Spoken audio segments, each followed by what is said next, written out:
We're talking about different levels of enjoyment and how the principle of enjoyment is not bad. But what we are trying to give people is a better form of enjoyment, more suitable to their spiritual nature. Most people in the material world, they're used to material pleasures. So they don't know what is spiritual pleasure, right? Jad Ananda means the bliss or happiness that comes from jad, inert things. So if you're taking ganja, marijuana, it's from jad. And so it gives you some jad ananda. But it's said that the jad ananda in this world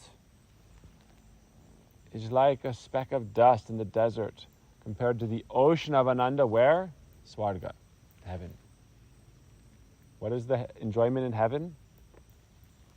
It's more subtle, right? That's why we said we're developing that through sound. Because sound is that element that can pierce through matter and contact the chitta, consciousness, directly. Right? Foods we eat and things like that can affect our brain and our mind and our consciousness. But really, the sound vibration can go out, can cleanse the heart. And ultimately in our life, we also maintain our diet, right? Yam, niyam, asan, pranayam, dhyan, dharana, samadhi. All these stages are important. What we eat, brahmacharya, all these things regulating our body so that our consciousness can really develop. It's important. Regulated lifestyle. So you can taste the higher aspects of real happiness. So therefore, Krishna teaches important verse. So next to your bed, Vrindavan. What does it say? Yukta hara viharasya, yukta chaityasya karmasu, yukta swapna vabodhasya, yogo bhavati Dukkha. So Bhagavad Gita chapter 6, Krishna says, if you want happiness and cessation of misery, dukkha, sukha. How to get sukh and give up dukh. Yoga, achieve yoga. What is the real yoga? Connection with God. How do you achieve that? Yukta, make everything proper. Yukta ahar, how you eat, your diet. Yukta vihar, your recreational activities. Yukta swapna, your sleeping. Avabodhasya, your waking in your working life. Yoga bhavati dukha. Regulate it all, then you can achieve yoga. So there are different levels of happiness, right? Sarve sukhinu bhavantu. The Shastra isn't wrong. The Shastra says, let all beings be happy. So in the beginning of the 3rd chapter of the Gita, in that section, Krishna says, Saha yagya praja shristva imamahesh. Oh, perform yagya and receive the bounty that comes from it and try to be happy. Procreate, maintain the earth. This is karma yoga. He taught vanashram dharma karma yoga, vanashrama chara vata. This is how we please Lord Vishnu, maintain society, maintain our families. One level of happiness can be there. But Swargananda is a greater happiness. If you want Jadananda, what is your activity? You have to do some work for it, right? You want material happiness, you have to work for it. Whatever you do, you have to work for it. Our Gurudev would say, what is the goal? I'll tell you the process to get the goal. If your goal is money, this is what you have to do to make money. If your goal is a house, the goal is the house, the process to get to the house is money. Making money is the process, the goal is the house. And if making money is the goal, then the work is the sadhana. If going to heaven is the goal, making money isn't the object. Pious merit, sukriti, is the action. Right? Go to Swarga. In Swarga you can experience great bliss. A lot of the Vedas deal with this topic, Traigunya Vishaya Veda. How to enjoy, how to go to heaven and enjoy. From Jadananda to Swargananda is a better form of happiness. So if you want to be Sarve Sukhinu Bhavantu, why am I saying this? Because our mission, serve love, is to spread joy. Spread Ananda. Make people experience real happiness. But what is real happiness in its highest level? How can we proceed from Jadananda to Swargananda? What is higher than Swargananda? Happiness of heaven. What is the happiness of heaven? You cannot imagine the bliss of heaven because there's none of the gross, downs. You don't have to deal with any of the, problems in this world. You're only tasting the essence of bliss. But yet that happiness is minuscule, like a drop of water in the ocean compared to Brahmananda. The bliss of achieving, you could say, like merging with the absolute truth. It's Brahmananda.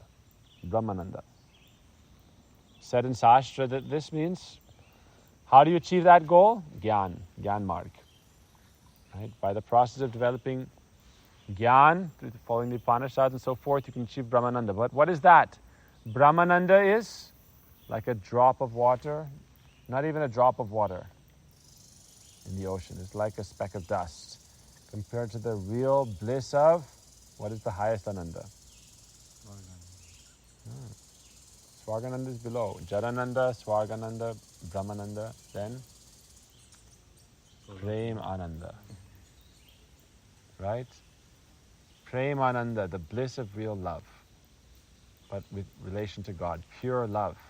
In this world, most of what we find is not pure love.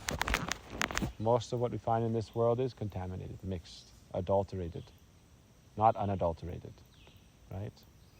Unadulterated love. That is what we're seeking. Right? In this world, if you say, what is your happiest experience?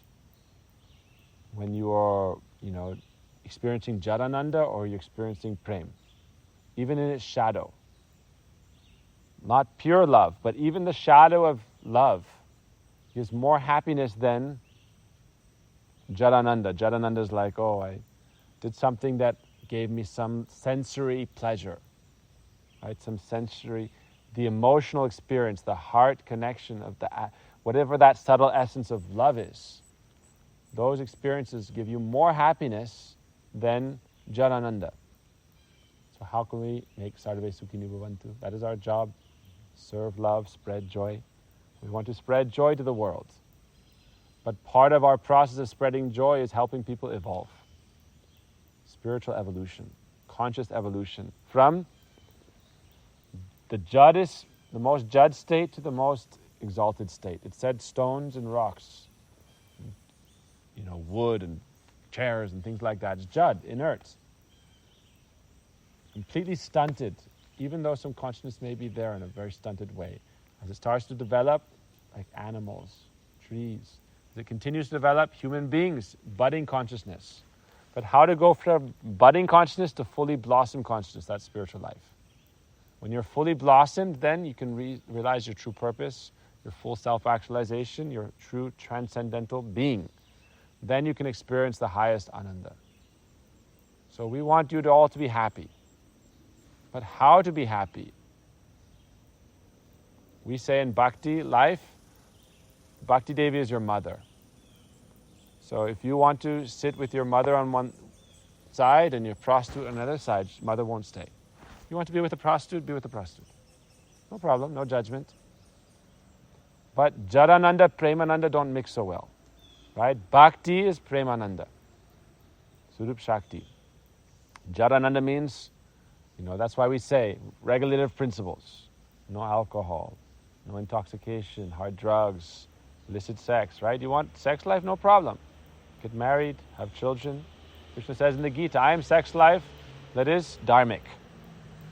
But adharmic means bhakti and adharma don't mix so much. But our process is how to give people true happiness. But now, what is the qualification for Premananda?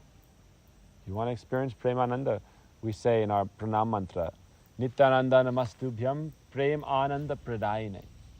We offer pranam to Nityananda, who is the root of all gurus, who is giving Nitya Ananda. Premananda is Nityananda. Therefore it said Nityananda namastubhyam premananda pradayine. He bestows Premananda. That is Nityananda. That is eternal. Jadananda is not eternal. Right? You get high, then you go down. You have sex, it's ecstatic, then you smoke a cigarette. Right? Up and down, always.